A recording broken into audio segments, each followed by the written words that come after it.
Australia. Good evening, America. Welcome back to Radio Toni. This is a conversation with Kez, your author-specific show each and every week. Thank you to everyone who's listening live on LinkedIn, Facebook, YouTube, and Twitch. We have Payo from the Philippines ready and waiting to respond to your comments, questions with website links and information. Don't forget that the replay of all these shows is available on Binge TV networks across the US and on the Toni TV channel app available on Roku, LG, and Samsung smart TVs worldwide. If you want further information, if you're listening to this driving, we have all the information you seek on radiotoni.com. Now, Kez is my gorgeous co-host who joins me every week. She's an international best-selling author in her own right, and she joins me each week when we talk to new and emerging authors or authors who've been around for a while. If you want to grab any of Kez's amazing books, and she has a number of fabulous reads, just jump onto kezwickhamstgeorge.com and grab your books there. Now, today, our author is Brittany Eldridge, and Brittany is an author, mental health advocate, radio talk show host, daughter of God, and ordained minister. Brittany is a survivor of childhood trauma, mental illness, and family dysfunction. In the fall of 2019, Brittany woke at 4 a.m. with a calling to write her story to share with others, and she felt others would be able to relate to parts of her story. In the process of healing and inner child work, Brittany has relied on her faith to help her with letting go. Brittany's first memoir was typed on her Android phone miles away from home. Brittany says, "Each of us carries spiritual gifts, and I believe that writing has helped me express myself in so many ways." Brittany is the author of 6 books. Good morning, Kez. Good evening, Brittany. Thank you both for joining us today live on Radio Toni. I'm going to stop talking and let Kez off with the first question. Good morning, Kez. Good morning, Toni. Good morning, Brittany. What's it like in America at the moment? Well, it's cloudy and rainy today. Oh. Yeah. Yeah, it's like that over here as well. Nothing new for us. So, Brittany, I'd like to ask you your book. Yeah. It's called The Day My Soul Ran Away. And it's like looking through the window to the soul of an individual living with borderline personality disorder. What was that like? What was it like writing the book? Well, I had attended a conference for borderline personality disorder, and after I attended that conference, there was like an acting part of it, where there was actors that would basically act out your story, like your pain, your inner child. And I was inspired to write that book after they acted out my particular story with borderline personality disorder. And so when I wrote that book, it was almost like a healing thing for me. It was almost like kind of using my words and really digging deep down into my soul to pour out the words onto pages, so that way I could kind of give like a visual for those that don't understand what the actual personality disorder is and where it comes from. So I used it kind of like a healing tool, and kind of like an exploration of someone's soul that battles with this particular disorder on a daily basis. Right. Yeah. That must have been hard for you. In a sense, it was, because I had to kind of dig into old wounds in a sense. So I kind of rehashed some old wounds that were very painful. So, but in a sense, I also incorporated my faith in there in the end of the book. So so that way I could kind of show readers to hold on, because a lot of people take their lives because of this disorder. So yes, yeah, yeah, very true. Toni. Brittany, were you diagnosed with the personality disorder earlier in your life, or what? When did that come up for you? Well, it's a great thing you brought that up. So I was diagnosed with oppositional defiant disorder as a child, but I didn't understand, and my family didn't really understand mental illness. So I really wasn't in good hands to understand there was something kind of growing. And so when I Yeah. got to my adult years and I got out on my own, I was experiencing a lot of distress, a lot of rage, a lot of anger, a lot of chronic emptiness and that, all those things. And it got to the point where a year after I got married, I ended up in the hospital. And Yeah. so at the age of 29 is when I was finally diagnosed with borderline personality disorder. I had no idea that I had this disorder. All that time that I was dealing with rage and, anger and all Yeah. those feelings, I had no idea, because I was misdiagnosed or I wasn't diagnosed fully. And so it's Yeah. been quite a journey, so to say. Yeah, it would be. Yeah. Absolutely. Brittany, Chasing Fireflies is about, and I love the name. I just have to tell you, I love fireflies. There's Thank you. something really magical about fireflies, and it sparks my imagination and childlike love of. I equate them to fairies. I don't know why. Anyway, Yeah. Chasing Fireflies is about hope and empowerment. Why was it important for you to write from that perspective, Brittany? Well, Chasing Fireflies was basically an inspiration of mine from when I stayed at my grandmother's house and I was having a mental health crisis. And so when I was Yeah. at my grandmother's house, I noticed that there were fireflies that were lighting up the sky. And I realized that I actually wasn't alone.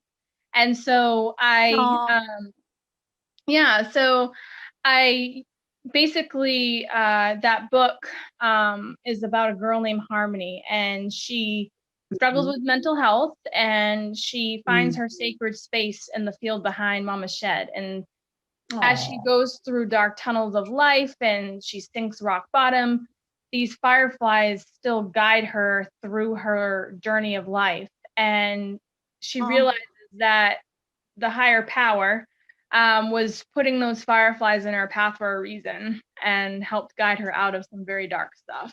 that's gorgeous. Yeah, Yeah. that is beautiful. thank you. They do. I don't know if it sounds like it's the same for you. When you see fireflies, there's something magical about them. Yeah, Crazy little things. They're really, I don't know, yeah, magical. They make me Yeah. smile when I was researching Britney's stuff the other evening and come across the fireflies. I'm like, oh, I need to ask that question. Thanks, Brittany. Who cares has got the Yeah. next question for you? I really liked the heading of your next book. There isn't any monsters under the bed, because that was my big thing when I was a kid. yeah, So there was always monsters in the wardrobe, and there was always monsters under the bed, and I drove my parents nuts. My parents were ministers in their church, but I would always, my dad would say, "No, no, nothing here." But I never believed him, and they'd turn the lights out and it was completely dark. And I would put myself through so much anxiety because I yeah, always knew there was someone under the bed, but I didn't know who it was. yeah. Yes, I remember like running and then jumping onto the bed. Yeah. Thinking they're Well, you gonna don't grab leave me. your bare feet on the carpet because they might grab you and pull you under the bed. That was my thing. Yeah, that was it. And so I was sitting here one day and I a lot of like inner child work. So, flying a kite, Mm, coloring, blowing bubbles. So I was sitting here and I was thinking of inner child. And so I brought out my crayons and I'm like, well, what if I just wrote a book or something for children?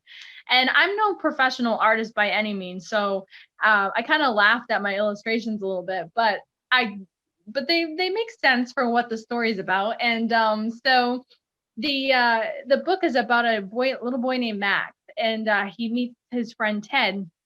And Ted helps him overcome his fear of monsters under the bed. And then Max uses these techniques throughout his life, and he's able to overcome, yelling out for mom to come rescue him in his bedroom and stuff. So yeah, so I feel as though mental illness affects all ages of life. And so I was like, well, I've got these books that are kind of geared towards like, adulthood. I gotta at least make them for children. So. Oh, that's lovely. Yeah. Oh, thank you. I thought that was lovely. I'm glad that you've gone into children's books as well. Kez has done the same. She's written books for adults, but she's also written books for children. And then when I was thinking about both of you before coming on the show, I'm like, maybe I need to do a children's book about our goats, because they have such great stories and such great personalities. And then I'm like, I'll just put that on my whiteboard as something to do one day. To-do list. Brittany. Yeah. So the title of the next book is really good. It's got it's called Let That Shit Go. Amazing title. What's the inspiration behind this book, and how would you like it to help others? Well, this one actually, it's a mental health journal. So it's actually, I created this one night and I didn't go to bed till it was finished. And so each page has a quote on it that I picked, and they all have to do with trauma, healing, PTSD, inner child. So they're all geared towards those specific categories. And so, it starts off with a quote, and then the rest of the page is blank. So it's a journal to kind of, help you release the ugliness of life. And on the back of the journal, I wrote kind of imagine this journal as like me holding your hand through the ugliness of life, rather. And I have them for sale at one of the craft stores in a local mall here in the United States. And it's kind of been like my big hit, to be honest. I actually made a friend because they have my contact information. I've got resources in there that I have found the hard way. So yeah. Well done, Brittany, because I know from my own healing journey that journaling is particularly important to help process your thoughts and to help get them out of your head, because that's a problem, isn't it? They get stuck in your head and go round and round and round and round and round. But when you get them out by either writing or speaking, that's really a helpful part of the process and a helpful part of the healing. So, and attaching resources to them. And let's face it, in the world, there's never an over supply of good help for mental health. It's a very lonely space. I know through my experience that it always was a very lonely space. And on the other side, you can look back and think that there were people and there was help, but when you're going through it, it's very lonely, isn't it? Yes, very. And the ability to write and talk and seek resources will help you get through that stuff and come out the side much better off. Yeah. So well done, Brittany. Thank you. Well done. It's you can be in a very dark place, and when you start writing, I know when I wrote my bio, all the nonsense came out, all the things that came out, and I thought I hadn't thought about that for years. But they popped up, and I was quite surprised that I'd held on to it. Was buried, but when it's buried, you're still holding on to it. So well done. I see that you've also written a book called Healing the Light Within Me, the Inner Child. It's about the inner child. Sounds like a powerful book. Healing the light within me. What is that about?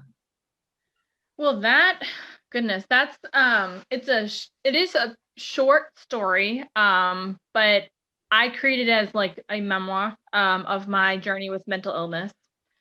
And it was a couple of years ago when I was sitting in a therapist's office, and the lady, older therapist rather, she said, "Well, why don't you find some books about other women who have struggled with mental health, like their own like journey or what have you." And I was like, well, maybe I guess I could try. And then October of 2019, I was at my grandmother's again, because I needed a safe place. And so I stayed with my grandmother for 3 months, and I literally woke up at 4 a.m.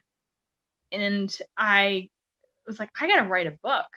And so I look back to what that therapist was telling me, and now that I'm writing my own, it just, the way that my life has worked out, it's kind of like stuff kind of happens for the future, I feel like.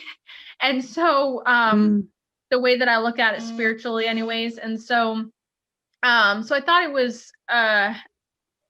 was scary, because I was like, I don't want to like reveal things about my family, but it was almost like validating what had happened to me. And so there, the details in there are very raw, and they're very raw for a reason. And I also incorporate my faith in there as well, because I think that's also important, to provide hope and inspiration for all the things that I've gone through. So on the front cover is of a little girl, and I was away from my home. I had no internet. All I had was my data on my little cheap smartphone. And I sat there and I took my little pointer finger and I literally drew that little girl with my finger. And the star over the heart is supposed to be like healing the light within me. And that's what the star is supposed to represent on the heart. Okay. So. It's amazing how all these healing modalities, if it's meant to be, it's just going to pop out, no matter how you try and hide it. I think, no, I'm too busy for this. If there's a book there, then there's a book there. And I mean, it's not uncommon when I talk to other authors. It's like, oh no, I woke up at 4 or 3 in the morning and there was a book in my head, and I think, well, that's the time to me, I call that the witching hour, when you've got to get up and you've got to write. Yes. So I had my first book signing event the day after my gram died last year, and so I was like really like emotional, but I still showed up, and it was actually at a flower shop down the road from where I live. And they were they're Christian and all of that, and so I was sitting there really nervous because I tend to be shy, but so I sat there and there were a few people that came up to me. One lady was like, yeah, my daughter struggles with mental health. And I wrote like a little note in there for her daughter. And then one guy that was there earlier left, and then he came back and he's like, I really want to buy your book. And so, it's been quite the experience for me. I've kind of noticed that a lot of people can resonate, now that I've got story out there. Of course. There are thousands and thousands and thousands of people that all have some sort of mild mental illness, and they will resonate with you. Yes. And every time you're open enough to share from your own perspective, that always helps someone somewhere get through a moment of difficulty. So the final book of yours that I want to talk about today is actually the Mental Illness and Spirituality magazine, Brittany. Tell me about the concept and what you wanted to create with this magazine. With that, well, I wasn't really sure where it was going to go, but what I wanted to incorporate, because I've been so focused on, therapists, right? Like licensed clinical, social worker, all of that. Yes. Yeah. But as I've grown, I've realized that a lot of things have been happening spiritually, that I can't really explain.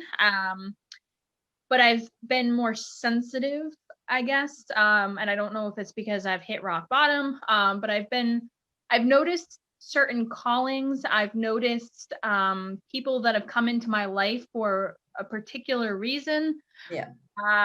You know, talking with my grandmother last year who was passing away, you know, she was talking a lot about heaven and things like that. So a lot of things I feel spirituality has incorporated into my mental health journey as well. And so I created that with a story. Well, not story, but like the pages explain like borderline personality, OCD, for those that don't understand like the diagnoses. But then I also kind of incorporate, you know, talking of like, you know, spirituality, and like it has some stories, you know, some stories in there regarding like my baptism, and just kind of like a transformation with some resources and some knowledge incorporated into it. Brittany, is it going to be like an ongoing thing, do you think, the magazine? I felt like I created it for that intent, but I got so busy with creating, like I got other ideas for like, you know, the other books. And so I got busy with that. And then, so then it kind of, I kind of fell apart with that, but I'm wondering if it is something, you know, I'll pick up again. Yeah. I find that magazines are very attractive, especially with people with busy lives. The magazine is so worthwhile producing because we pick up a magazine and we flip through it.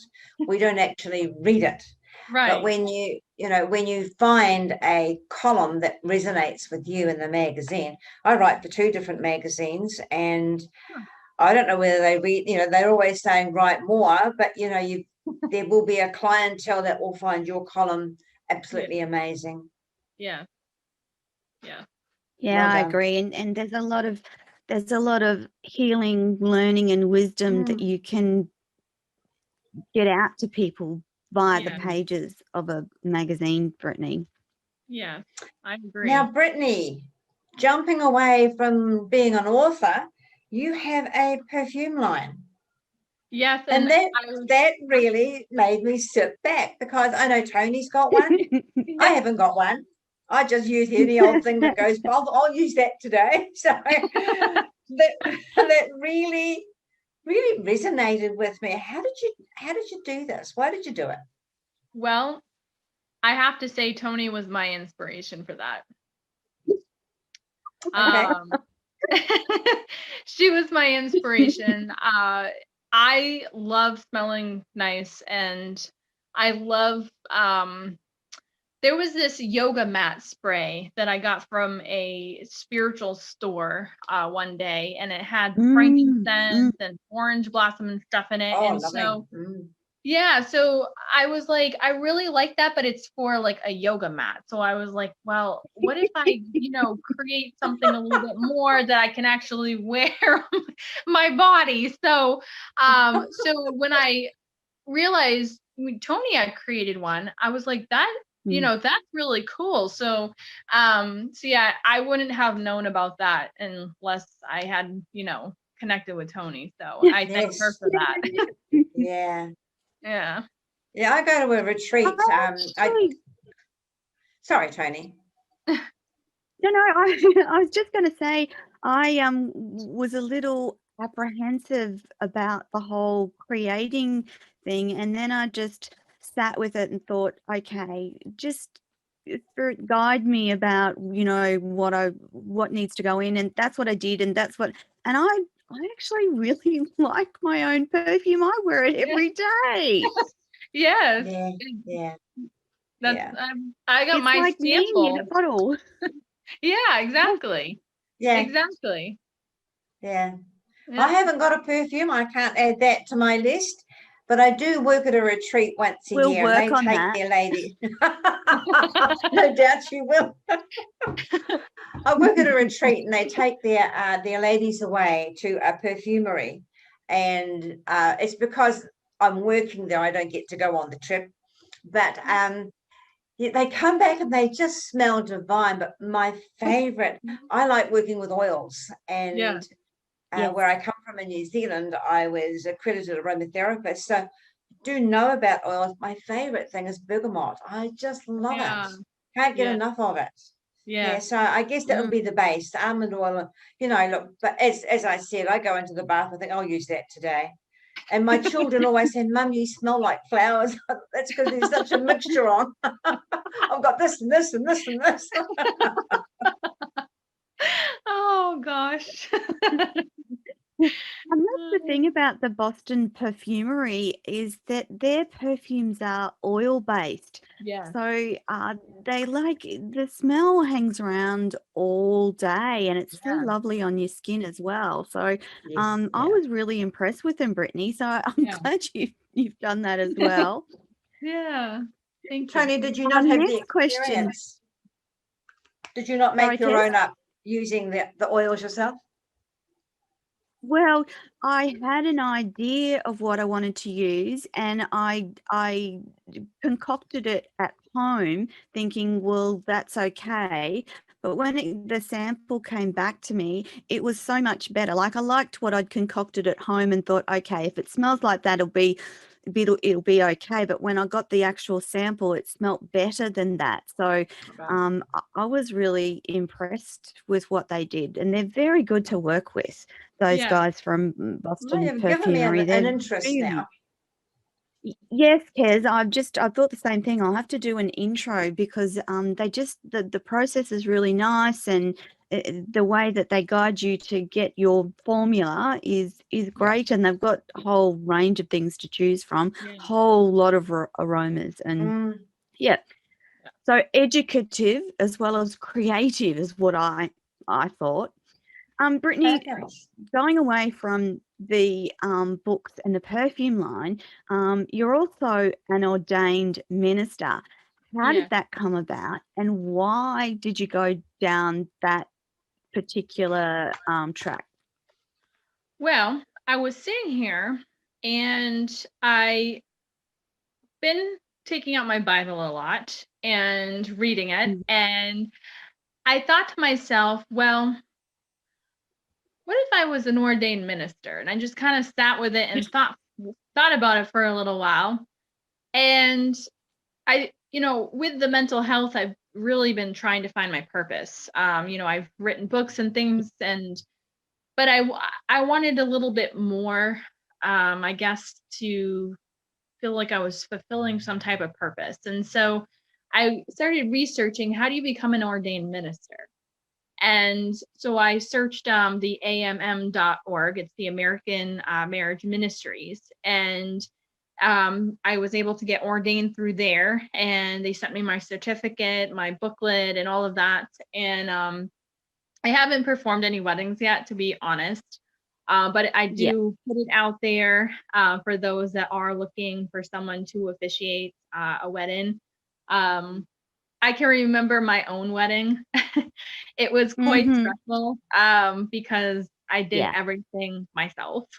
So I wanted to kind of lend a hand to others that might need help in that area, because I know how stressful it was for myself. So Yeah, they are stressful things. Why can't we all just elope? yeah, right. Best thing ever. That too. I've heard that. Yeah. It's like just get it over and done with, and we're married. That's it. Yeah. Yeah. And so the reason that the reason was kind of more that you wanted to help officiate weddings rather than be in front of a congregation. It was more around the ceremonial type stuff, Brittany. Yep. Well done. Another thing that you can add to that illustrious career of yours. Thank you. A lovely smelling ordained minister that writes books. I'll have to add that to my Right, bio. good book.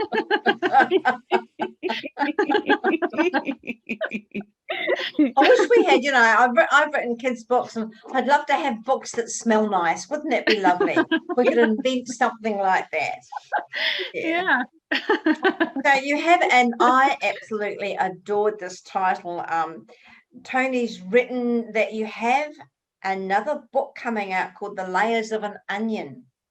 Yes. That is a fabulous title. Well, I Isn't don't it like good? I don't like onions. I hate onions. Ah. But where that came from, I was in a severe mental health crisis last year. So I always resort back to that because I feel like I did a lot of soul searching during that process too. And so I was on the phone with a therapist one day, and I was in some very debilitating anxiety. And so I was on the phone with a therapist, and the therapist was explaining to me that our souls or our beings are like the layer of an onion. Mhm. Trauma gets stored in the layers. And so this year I was sitting here at my laptop, and I said, well, what if I wrote a book about the layers of an onion? And so that is about trauma and how it gets stored. And, I think I'm kind of still, I'm still writing it, but I think it's going to kind of end with like how to kind of, release it in a sense, but kind of recognizing how it gets stored, why it gets stored, and, the subconscious, the conscious, and, inner child. So it's a work in progress, but that's my next title that I'm working on. And so I kind of just, I don't know if it's like I have to go through a little bit more in life to kind of incorporate, what I've learned. So Yeah. I don't know when that's going to be finished, to be quite honest, but yeah, that's my next book. So Fabulous. I love the title. It was just really attracted me because one of my next book is into spirituality, and I use that terminology of losing the layers. So as soon as I saw, someone's actually got it. Someone's got it. Yeah. Good on you. Thank you. Thank you. Brittany, before I ask you the next question, I wondered if we could take just a few minutes, if you feel comfortable, of course, to tell the audience a little bit about your journey. So for Kez and I, family dysfunction has played out across both of our lives in ways that have been less than helpful. And so if you're comfortable, are you comfortable talking about family dysfunction and how it's played out in your life as well? Yeah. So a lot of it happened in childhood. My mom and dad never got married, and they weren't believers. My dad was an addict and an alcoholic. My mom was in rehab before she had me. I grew up in AA meetings. My dad abandoned me at the age of about 6 years old. At the same time, my mom was in some very abusive relationships, whether they were mental, physical. And I grew up in a 2-bedroom, small, low-income apartment. And I witnessed my mom in a very physical, abusive relationship. I got into my first high-speed chase when I was a little girl. I witnessed police knocking the door down, looking for him in the middle of the night. One time, I'd gotten home from my babysitter's house with my mom, and the abusive man was waiting behind a rock that all of us kids played on, and we didn't know he was hiding behind that. We thought he was inside, and he comes running out behind that, punches the windshield on my side because he was trying to target me. And I was scared as heck, and the windshield shattered. And as I got older, I realized I was scared of the dark, but I didn't know exactly where it was coming from. But I started digging and realizing that is why. I would run into my house where I live now. I'd run in, miss the front steps, and I would just fly in here because I was afraid someone was going to grab me in between where my car is parked and my front door. Yes. And Yeah. so I experienced a lot of that. And nobody really knew what was going on behind my mom's closed door. All they saw was me dressed perfectly, with my hair perfectly done, Yes. and my Yeah. meals made and all of that. They didn't really know what was going on behind closed doors. My mom finally got a divorce from that man, but it continued. He would still show up to the house when my mom wasn't home and would yell up to the window looking for my mom. So yeah, I experienced a lot of that. And then also my grandmother was in 3 abusive relationships as well. So it was kind of like the ancestral generational trauma was just being passed down. Yes. Yes. Yeah. And so as I got older, I bought my first home at the age of 20. I lived with my my now husband, but boyfriend at the time. We've been married we've been together for 11 years, married 3. And we lived in a in-law apartment, had no shower, no toilet, nothing. And my family knew that I was living that way. And so I was working full time, and I said, you know what, I'm sick of living like this. And I went to the library and I found my home where I live now, and I bought it at the age of 20, a mobile home, and paid 2 cars off by myself. And I've basically done everything myself with no family financial help. And the support that I've gotten, they've been supported to an extent, but it's been more like gossip. So I've kind of backed away because and so I've used the Bible a lot because I really have had a hard time with forgiveness. So I kind of like had to incorporate, well, they're God's children too, and I'm God's child. So it's like I've had to kind of keep that in my forefront. But at the same token, a lot of things that have happened to me has created me so much problems in my life, in my jobs, my relationships, the beliefs about myself, the instability. And so there's a lot of anger and hurt from that. And it's just, I haven't really been able to have the relationship that I want with them because of it. And the last thing I want to say is, as I've gotten older, you know, my dad, I've let him come back into my life. But it's been challenging because he'll just escape whenever he pleases. And I have been worried about him. I've found him at motels. I found him intoxicated at some apartments. And I've even gone to this hotel he was at to provide him hygiene products and food. And he just turned me away and said he doesn't use that. He uses Tresemme shampoo.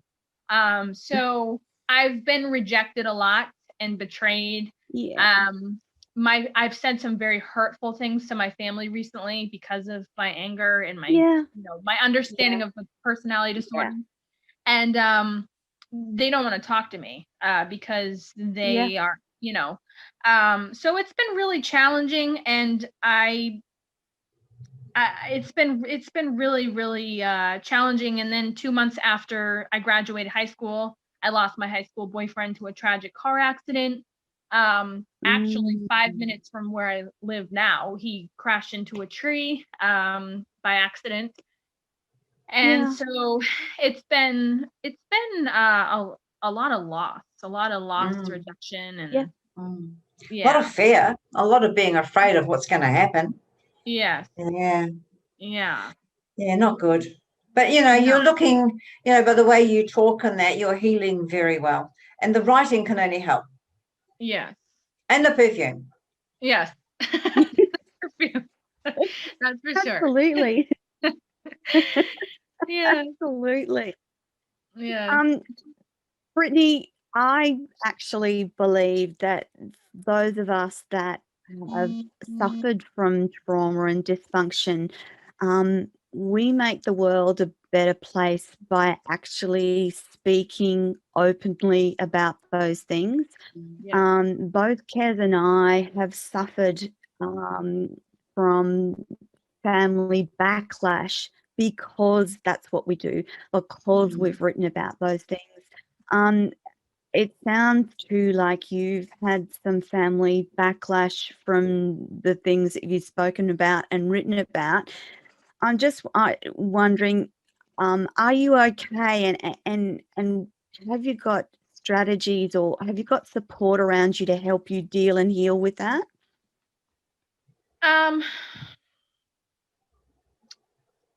It's been challenging. Yes. I've reached out to 2 churches, one that I got married in, but the pastor there just kind of got to a point where he thought there was, I needed more help than he could give me. And then Yeah. there was another pastor that I saw, that I felt actual supernatural. I felt, the energy. And so I talked with Yes. him a little bit, but, he just said, open your Bible, read this verse. And he sent me some songs and things. Yeah. And then I recently connected with a family friend who is in her 90s. And, she Yeah. calls me a lot and she prays with me over the phone, but that was recent. But other than Yeah. that, I don't feel like I really I don't know. It's really hard because It's difficult. Yes, I was just going to say, Brittany, yeah. the only way that I got through it is having people to talk to who actually have experienced Yeah. backlash from Yeah. family dysfunction when you've had Yeah. the courage to talk Right. about it. So my support, Kez, is actually one of those people, because I know that she understands what that backlash feels like. Yeah. But on the other hand, there's also that passion and drive to keep talking about it, simply Definitely. because there's so many people out there that need to hear you talk about it so they can feel okay and so they can feel supported. So Brittany, that's exactly, I think it's powerful for you to keep talking the way that you talk, to keep sharing from that point and saying, this is really tough, this is actually really shitty, and this is really hard to manage. But knowing, okay, Toni in Australia knows what I'm talking about, Kez in Australia knows, and having a bit of a support around you that you can just email and go, oh my God, this happened today. I'm feeling a bit shattered about this. And to keep talking about it, because other people need to know that dealing with family dysfunction is probably one of the most difficult things that you I can agree. do, because inherently we are taught to inherently we love our parents no matter what happened. And I Right. can openly and honestly say I still love my parents, but I can no longer have a close relationship with them. I can no longer talk to them on a daily basis because their response to me is so toxic, and that is unhelpful for me to live my best life. Yeah. And Brittany, you've got so much wisdom, knowledge that to share with the world via your books and the people that you talk to, that it becomes then important about protecting you and your healing. And being quite a way through my own healing journey, protecting that healing is becomes Very big. most. Yeah. And that's something that we don't often talk about. I'm currently listening to Oprah's book called What Happened to You, and it talks about Yeah. trauma and dysfunction and the layers and the healing and what happens at various levels of our childhood. And she actually made me feel really quite good, because she said that part and parcel of that trauma dysfunction stuff as from childhood makes us people pleasers, and that she took until she was in her 50s to realize that she didn't have to please people anymore, that she Yeah. could say no, and that she could put boundaries around her life, and Right. to protect her. And I thought, Right. wow, if that's good for Oprah, that's good enough Yeah. for the rest of it, isn't it? Yeah. Yes. Yeah. But you're taught that, it's selfish to care for yourself, But at the end of the day, if you don't care for Brittany, if you don't look after Brittany, and if you don't make sure Brittany is loved and supported, then you're no good to anyone else. And you've got That's a right. powerful message. Yeah. Right. And That's right. Kez and I have had many conversations personally and privately about these things, and realize and recognize how important it is that we keep telling these stories, and that we have support from people who know and understand, so that we can continue to tell those stories, Brittany. So I don't want you to lose sight of the fact that there are other people out there loving and supporting you from afar, to tell and keep telling, to keep writing and keep telling those stories that the world needs to hear.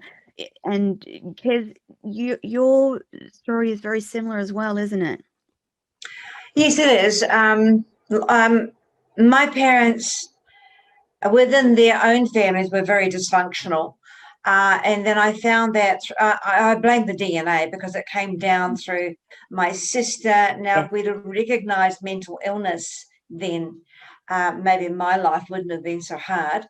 And I'm talking about everything being done behind mum and dad's back. So she literally tormented me, and my mother didn't believe me. So I was covered in bruises and like scratches, but mum always said I was a clumsy child, but really I wasn't. And so when I grew up, I took that feeling with me of insecurity, and I expected my first husband to be a strong man. Well, he wasn't. I married into another hugely dysfunctional family. And it wasn't until I married my second husband many, many years later that I realized what dysfunctional meant. Yeah. And it was a huge step for me to realize, wow, look what I honor the path that I had walked, because it taught me so much, Brittany. But yeah, life does teach you. And I found the biggest thing for me before I started writing a book was I would sit up at night time when I'd gotten over the fear of what was under the bed. I would sit up at night time and journal. I would journal my thoughts for the day. And I found as long as I talked to the inner child, to the inner Kez, I started coming right. I started to more believe in myself, that I wasn't. And I was taught I was stupid, and I was fat and stupid. That's what I was taught. So as you get older, although you see a different person in the mirror, and you can communicate as an intelligent person, you believe that inner voice that says, I've really got nothing to offer and I'm stupid. And so therefore, when I did blossom, I blossomed with vengeance. I thought the world's going to hear my story. And all of a sudden I thought my family's going to open up and be all loving and kind. And just the opposite happened. So my parents were dead by then. I could only write the book once mum and dad had passed away. But and my sister had passed away, because she was really, really not mentally well all her life. But I was wise enough later on in life to recognize that. And I seemed to draw the mentally unwell towards me, because someone said, you have a light that shines. Well, we all have that light. It's not just me. We all have that light, but it's the inner child saying, look, this is what happened. Let's get over it, journal it, and you'll find yourself brightening up. I mean, I'm not a therapist or a counselor in any way. This is my journey, but I do feel that if you journal, and most probably you do, being the writer you are, but I really think we should aim, especially you with your, I can see the kindness there, that you need to aim towards the children. Aim towards the children, like Toni wants to write about her goats. Did you have an animal? Did you have a pet as a child? Talk about that. Bring the love. Feel the love towards your pet, whether it was watching the birds or you actually had a bird or a cat or a dog. Feel the love and write about it. And that is another healing way. Yes. I agree. It's so like, another thing that I was thinking about when you were mentioning like the birds and stuff, sometimes, when I feel like my blood is boiling and I'm just so overwhelmed about something, and like I just hear the birds outside, and I'm just like, wow. And it just redirects me to like this calmness. Or if I go outside and I just kind of surround myself around trees or something, I sense like Definitely. this, you know, the calmness, because Yeah. the materialistic world and the busy life and stuff like that can really just deplete the energy out of me. That's And right. Yeah. so Yeah. Yes. You understand. We can yeah, actually, there's people hold that word busy like a badge. yeah, And really, Mm. all it's doing is it's destroying us. yeah, We need, as spirit people, our spirit inside needs the Mm. calmness of nature. yeah. Mm. It's there. It's there. Without a doubt. We just have to walk out the door. It's right there. It's free. Yeah. It is. Mm. Mm. It is. Mm. What's next? What have you got besides the new book? What else have you got planned for the next little while? Well, I do have a mental health author event coming up on August 20th, but it's in the United States. But it's Yeah. August 20th. It's at a local park, Henry Law Park, and I'm going to be there speaking. I have a presentation, my books. I also have a special guest going to be there as Yes. well. His name is Jim Scott, and Mm-hmm. he decided to drive home drunk one day from a party and got into a car crash. Yeah. And so basically left him with a traumatic brain injury. So he actually published a book regarding his choice, regarding his story about his choices that he made to kind of help other people not make that same mistake as him. So Mm. I invited him to Yeah. speak along with me because I figure, well, if people do show up to this event, I'm pretty sure they're going to have some type of, mental health or know somebody or Yes. what have you. And then I also bought these glow sticks. And so to Yeah. kind of light up the night in honor of Nice. those Yes. that have lost their lives to Yes. mental illness. So that's what I have there. I also do my own little radio thing, Rise Yes. Above. I Yes. created that because Rise Above, Rise Above. So I created Yes. that. So I do speak on there occasionally. Just trying to finish up the layers of an onion. Mm. But I don't really have anything big. I'm always looking for opportunities to get my story out there. Yes. Yeah. So yeah. It's been wonderful to have you on the show, Brittany, and I'm really grateful that we connected and that you had the time and space to come on the show today because, as you know, I just think it's so important not only to support authors who are writing the books that'll change the world, and your books also leave a legacy. So they outlive you, and Yeah. your story will outlive lots of other Exactly. people because you've had the courage to write, Right. which is the beauty of writing a book because it will Yeah. stay for generations. And in generations, there might be people reading stuff that you've written and getting help and Yeah. solace and hope from what they've read.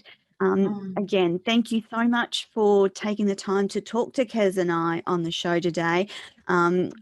For those listening live online, we have all of Brittany's links to all of her stories, books, her website, her perfume. And if you're driving while you're listening, then jump onto radiotoni.com, look for Kez and I's show, and you will find the links to Brittany's stuff there as well. If you're suffering from a mental health illness and you're at crisis point, we just ask that you go and talk to someone as soon as possible. And additionally, if you're looking for help from anyone, go and seek that help and make sure that you connect with Brittany and grab her books. We've got the links again live online and on radiotoni.com, so you can buy any of her amazing books from those channels. Brittany and Kez, thank you so much for being on the Thank show you. today. Thank Thank you, you. It's been Brittany. a wonderful Thank you. conversation. Brittany, all the best. Take care, stay safe, and stay in contact. Wonderful listeners, that is the end of our show today. We'll be back next week with another conversation with Cares, where we talk to another author, Brittany Eldridge. Thank you so much. And that's Thank our lot you. for this week. Bye, Cares. Bye, Brittany. Bye, Bye. everyone. Bye-bye. Bye-bye.